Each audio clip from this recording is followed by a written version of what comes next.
10,000 రూపాయలకు 10% వడ్డీ రేటుతో సంవత్సరానికి వడ్డీ తిరుగుగట్టు పద్ధతిన 2 సంవత్సరములకు అయ్యే చక్రవడ్డీ రూపాయలలో ఎంత?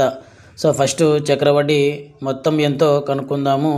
సో చక్రవడ్డీ మొత్తం కనుక్కోవడానికి సూత్రము P × 1 + R/100 whole power n.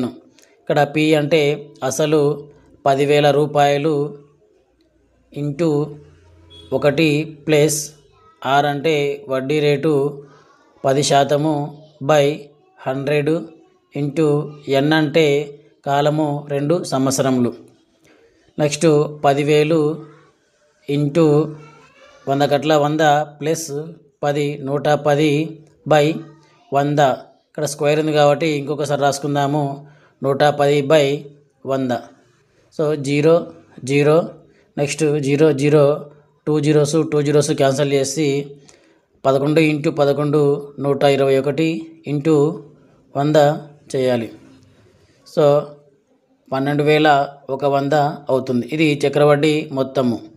దీని నుంచి చక్రవడ్డీ మాత్రమే కనుక్కోవడానికి సూత్రము మొత్తము మైనస్ అసలు చేయాలి. సో మొత్తము 12,100 మైనస్ అసలు 10,000 రూపాయలు. సో తీసివేస్తే 2,100 చక్రవడ్డీ అవుతుంది.